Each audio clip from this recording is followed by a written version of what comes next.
নমস্কার সবাইকে। আশা করছি সকলে খুব ভালো আছো, সুস্থ আছো আর সাবধানে আছো।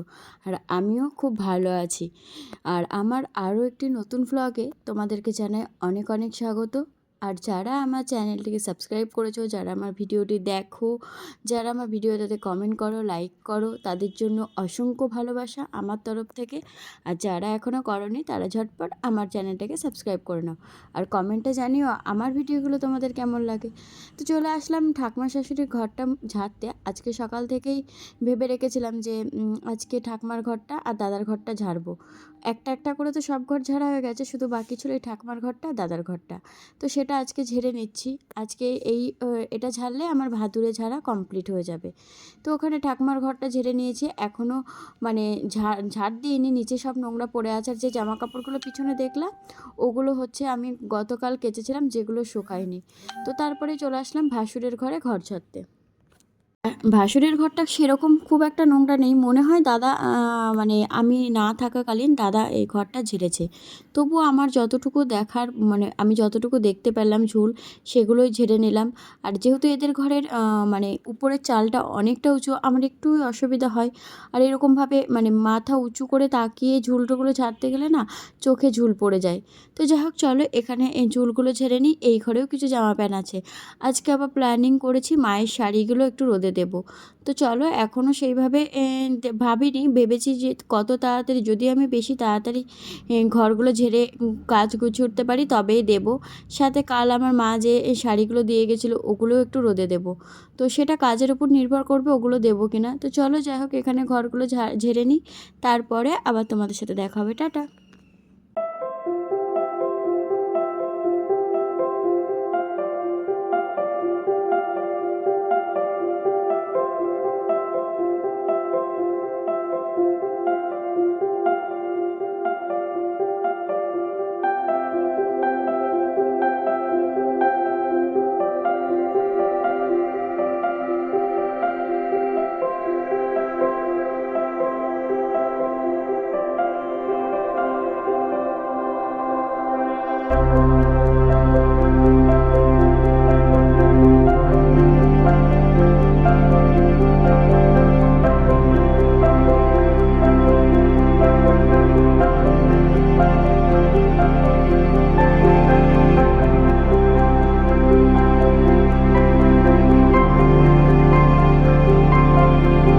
ছোটো থেকেই বড়দের কাছ থেকে শুনেছিলাম ভাদ্র মাসে নাকি জামা কাপড় রোদ্রে দিতে হয়, ভাদুরে রোদে। আর ভাদ্র মাসে নাকি ভাদুরে ঘর মানে ভাদুরের যে ঝুলটা থাকে ভাদ্র মাসের, সেটাও নাকি ঝেড়ে ফেলতে হয়। তো আজ আমার সেই কাজটি কমপ্লিট হলো, দুটোই একসাথে। মানে ভাদ্র মাসের ঘর ঝাড়াটাও কমপ্লিট হলো, যেহেতু আমার ঘরগুলো সমস্তটা ঝেড়ে নিয়েছি আগেই একটা একটা করে। আর এই যে আজকে ঠাকুমা শাশুড়ির আর দাদার ঘরটাও কমপ্লিট হয়ে গেল। আর ওদিকে আজকের যদি শাশুড়ি মায়ের শাড়িগুলো দিতে পারি তাহলে সেটাও কমপ্লিট হয়ে যাবে। তো সবারগুলো তো দেওয়া সম্ভব না আমার পক্ষে, আমি যতটুকু পেরেছি আমি ততটুকুই করেছি। তো চলো, এই আজকে আমার এই কাজটি সম্পূর্ণ হলো। তো এখন এই ঘরটাও ঝাড়া হলো, একটা মনটাও ফ্রেশ লাগছে যে যাই হোক, একটা অসুস্থ শরীর নিয়ে এতগুলো কাজ আমি একা একাই করে ফেলেছি। প্রথমে বাপের বাড়ি থেকে বাড়ি আসার আগে ভাবতাম যে হয়তো আমি পারবো না আর আগের মতো। তাও টুকটুক করে চলো নিজের কাজগুলো তো গুছিয়ে নিলাম। ঘর ছেড়ে বাইরে আসতেই দেখলাম বরমশাই এটা করছে, বিছানা গোছাচ্ছে। তো ভাবলাম চলো তোমাদের সাথে একটু শেয়ার করি যে আমার বরমশাইও আমার হাতে হাতে অনেক কাজ করে। সত্যিই করে, যেটা করে সেটা মিথ্যে কথা কখনোই বলবো না। ও আমার হাতে হাতে অনেক কাজ করে দেয়। ওখানে ঘরগুলো ঝেড়ে রেখেছি, এখনও ঝাড় দেওয়া হয়নি, শুধু রান্নাঘরটা ঝাড় দিয়ে নিয়েছি, যেহেতু এখন বরমশাইকে চা করে দেবো। তো চা আমি বসিয়েই দিয়েছি, চা বসিয়ে দিয়ে এখানে জলটা ভরে নিচ্ছি আর ওর টিফিনটাও গুছিয়ে নেবো, যেহেতু সকালবেলা ছাতু নিয়ে যায়, কিছু খেয়ে যায় না বলে। আর এখন চা করব, ওর জলটা ভরছি, তারপর ওর টিফিনটা গুছিয়ে দিয়ে চা দিয়ে ডিম সিদ্ধ বসাবো। তো চলো করে নিই। ওখানে জলটা ভরে হয়ে গেছে আর ছাতুটাও দিয়ে নিলাম। এই ছাতুটা আগের ছাতুই, সেটা শেষ হয়ে গেছে বলে বরমশাইও আবার নিয়ে এসছে। তো কৌটোটাও পাশে রেখে দিলাম, ওটা ধোবো দুপুরবেলা, একটু ধুয়ে নেবো কৌটোটা। তো এই ছাতুটা বরমশাই কালকে নিয়ে এসছে, কৌটোটা ধুয়ে তারপরেই রাখবো। তো চলো এখানে বরমশাইয়ের টিফিনটা রেডি করে নিই। আর ছাতুর মধ্যে আমি চিনি লবণ সব একসাথেই দিয়ে দিই, ও পরে জল দিয়ে গুলে খেয়ে নেয়, সাথে চামচও দিয়ে দিই। আর ওইদিকে চাটাও প্রায় হয়ে গেছে, চাটা নামিয়ে এবার আমি ডিম সিদ্ধটাও বসিয়ে দেবো।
যে বরমশাই চলে গেছে, আর ওই যে যে ঘরে জামা কাপড়গুলো ছিল ওগুলো একটু বার করে নিলাম। তো দেখলাম টুকিটাকি ভালোই রৌদ্র উঠছে, তা ভাবলাম যে এগুলো দেওয়ার পরে আমি আমার মা শাশুড়ি মানে শাশুড়ি মায়ের যে শাড়িগুলো আছে ওই শাড়িগুলোও দেবো। শাড়িগুলো আমি আগের বছরও দিয়েছিলাম বিয়ের পরে। আমার ভাসুর বলেছিল শাড়িগুলো একটু রোদ্রে দিতে, কারণ শাড়িগুলো যেহেতু বেশি নাড়াঘাটা হয় না, তো বছরে একবার করে রৌদ্রে না দিলে না শাড়িগুলো নষ্ট হয়ে যাবে। তো সেইভাবে ভেবেছিলাম যে কারণ আমার ভাসুর না খুব যত্ন করে মায়ের শাড়িগুলো রেখেছে। তো ভাবলাম যে ভাসুর যতক্ষণ এতদিন যত্ন করে রেখেছে, আমি বৌমা হয়ে আমিও তো যত্ন করেই রাখতে পারি। তো যেরকম ভাবা নিজের শাড়িগুলো যেমন দিতে পারলাম, আমার শাশুড়ি মায়ের শাড়িগুলোও আমি দিতে পারবো। তো আমার শাড়িগুলো দিতে আমার 2-3 দিন ধরে সময় লেগেছে। আমি আমার শাশুড়িগুলো দিতে পারবো না, ওনারগুলো তো একদিন দিলেই হয়ে যাবে। তো সেই মতো এখানে আমার শাড়িগুলো আগে দিয়ে নিলাম। এই কটা শাড়ি আমার ছিল, তো এগুলো আমি আর আগে দিয়েছিলাম না, এগুলো মায়ের বাড়িতে ছিল বলে ওগুলোও এখন দিয়ে নিলাম। এবার চলো মায়ের শাড়িগুলোও দেবো। চলো তোমাদেরকে দেখাচ্ছি আমার শাশুড়ি মায়ের শাড়িগুলো কত সুন্দর।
এই যে এগুলো সব হলো আমার শাশুড়ির শাড়ি, আগেকার শাড়ি। এই শাড়ির আর কোনো মানে দাম দিয়েও মূল্য পাবো না, কি বলো তো। যেহেতু আমার শাশুড়ি নেই, তাই আর তার শাড়ির একটা মূল্যই আলাদা আমাদের কাছে। কারণ এখন নতুন করে তো আর শাড়ি পাবো না তার জন্য। তাই এই শাড়িগুলোই যথেষ্ট আমাদের ভালোবাসার জন্য। তো এইগুলো অনেক যত্ন করে আমার ভাসুর গুছিয়ে রেখেছে, এখন দায়িত্ব এগুলো আমাদের গুছিয়ে রাখার। এর মধ্যে অনেক সুন্দর সুন্দর শাড়ি আছে, এগুলো তো আগেকার শাড়ি হিসেবে অনেক সুন্দর। তো আমার শাশুড়ির নাকি অনেক শখের কিছু শাড়ি ছিল, চলো তোমাদেরকে দেখাচ্ছি সেই শখের শাড়িগুলো। তো এই শখের শাড়িগুলো তিনি মানে কেনার পরে না খুব বেশি পরতে পারেনি, তারপরেই তো সে মারা যায়। এই শাড়িটা যত সম্ভব তার বিয়ের বেনারসি, আর পাশেরটা ছিল তার শখের একটা শাড়ি। ওখানে শাড়িগুলো দিয়ে চলে এসেছি বিছানাটা গোছাতে, বরমশাই কোনো রকম গুছিয়ে রেখে গেছিলো। তারপরে আমি আমার মতো করে গুছালাম, কারণ ছেলেদের কাজ আর মেয়েদের কাজ কখনোই এক হয় না। ছেলেরা মেয়েদের কাজ যেমন পারে না, মেয়েরা তেমন ছেলেদের কাজ গুছিয়ে করতে পারে না। তো সেই রকমই বরমশাই আমার কাজটা ঠিক গুছিয়ে করতে পারেনি বলে তখন করে রেখে গেছিলো, তখন তো আর কিছু বলিনি। সে তার মনের মতো করে রেখে গেছিলো, আমি পরে আমার মনের মতো করে নিলাম। তো চলো এখানে বিছানাটা গুছিয়ে নিই। আর এখানে বিছানা গোছাতেই আমাদের বাড়ির পুচকুটা এসেছিলো, সেটা তোমাদেরকে দেখালাম না, কারণ সেটার জন্য একটা রিজন আছে, সেটা পরে হবে। তো চলো এখানে বিছানাটা গুছিয়ে নিই। তোমরা যত সম্ভব পিছনে দেখতেও পারবে, ও আর ওর ঠাকমা এসেছিলো। প্রত্যেকটা দিন সকালবেলা ও একবার করে আমার বরমশাইয়ের সাথে দেখা করাতে নিয়ে আসে। তো আজকে একটু দেরি হয়ে গেছে বরমশাইয়ের সাথে দেখা করানো, কারণ বরমশাই চলে গেছে, ওর আসতে একটু দেরি হয়ে গেছে। তো যাই হোক চলো এখানে বিছানাটা গোছানো হয়ে গেল, তোমাদের সাথে গল্প করতে করতে এখন যাব ঘরের কাজ করতে।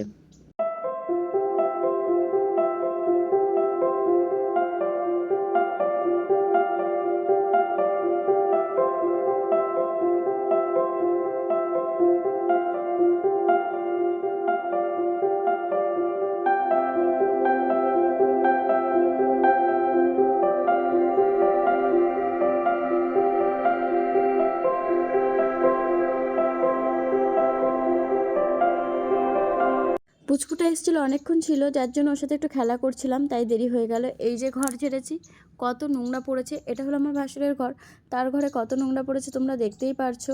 এখন এগুলো সব পরিষ্কার করব, কিছুই পরিষ্কার হয়নি। পুচকুটার সাথে খেলছিলাম তো একটু দেরি হয়ে গেল।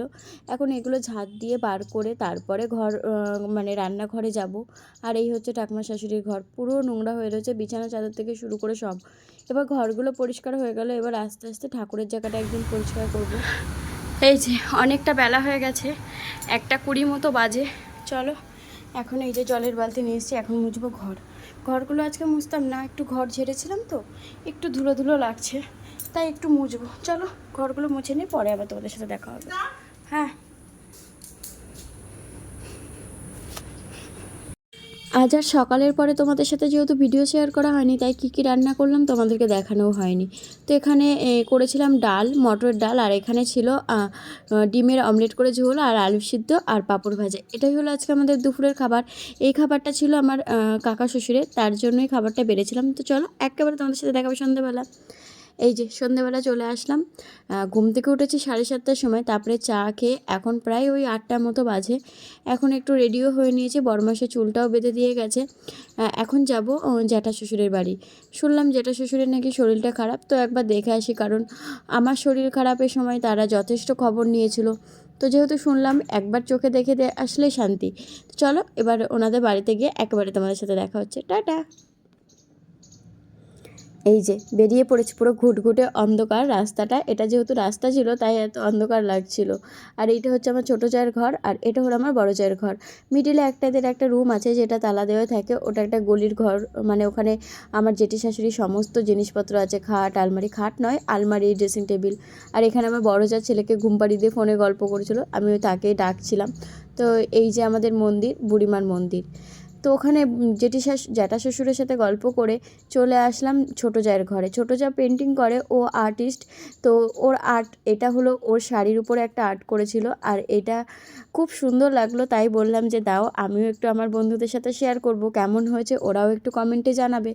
তো তোমরাও একটু কমেন্টে জানিও আমার ছোটো জায়ের হাতের আর্টটা কেমন হয়েছে। বড় জাও কিন্তু একটা আর্টিস্ট, তো ও এখন আর সময় পায় না ছেলে নিয়ে। আর এটা ছোটো যা করেছিল তার বিয়ের আগেই, তো আমি ভাবলাম যে চলো একটু তোমাদের সাথেও শেয়ার করি।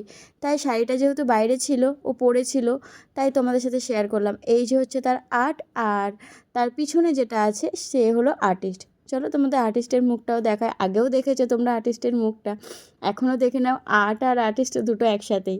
এই যে খুব ভালো লাগছে শাড়িটা দেখে, আমিও ভাবছি ওর কাছ থেকে একটা এরকমভাবে বানিয়ে নেব, আমার খুব পছন্দের। তো একটা ভাবছি বানিয়ে নেবো, কারণ এটা দেখে এসেই আমি আমার বড়মশাইকে বলেছি আমাকে একটা এরকম বানিয়ে দেবে। ওখান থেকে বাড়ি চলে আসলাম সবার সাথে গল্প করে। বাড়িতে এসে দেখি বরমাসে আমার জন্য খাবার নিয়ে এসছে, নিয়ে এসেই ধরিয়ে দিল। এইমাত্রই বাড়িতে ঢুকলাম, সদ্য তালাটা খুলে ঘরে ঢুকেছি, এখনও ঘরের লাইটগুলোও জ্বালানো হয়নি। তো জিরোটা কিনে এনেছিলাম, জিরোটা জ্বালিয়ে রেখে গেছিলাম। তো বরমাসাকে বললাম তুমি রাখো। তারপরেই ভাত বসিয়েই বসে পড়লাম মায়ের শাড়িগুলো নিয়ে গোছাতে। আর এই শাড়িটা না আমার শাশুড়ি মা নাকি শখ করে, মানে কেনার পরে এই চুমকিগুলো দেখছি, চুমকিগুলো কেনার পরে উনি এই লোক দিয়ে বানিয়েছিল। কিন্তু তবুও কি বলবো, কপালে না থাকলে কোনো কিছুই হয় না। আর এই শাড়িটা খুব সুন্দর, আমার তো খুব পছন্দ হয়েছে।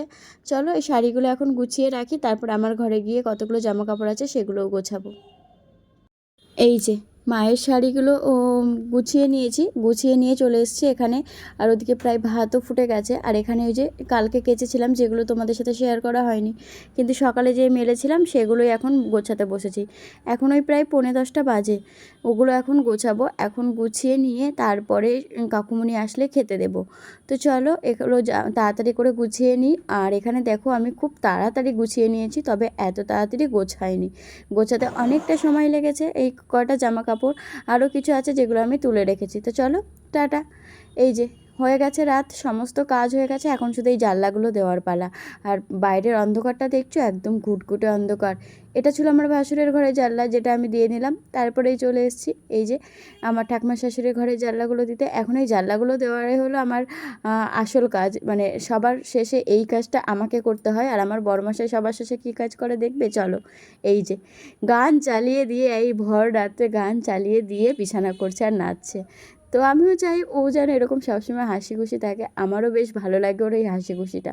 তো চলো, এখানে সমস্ত ঘরের জানলা দেওয়া হয়ে গেছে, আর ওদিকে বরমাসের বিছানাটাও করে নিয়েছে, এখন শুধু দুধ খেয়ে ঘুমানোর পালা। তো চলো টাটা, সবাই সুস্থ থেকো, ভালো থেকো, আবার দেখা হবে কাল নতুন একটা ভিডিওর সাথে। সবাই সাবধানে থেকো, সুস্থ থেকো, ভালো থেকো। আজ তবে আসি, আবার দেখা হবে কাল। টাটা।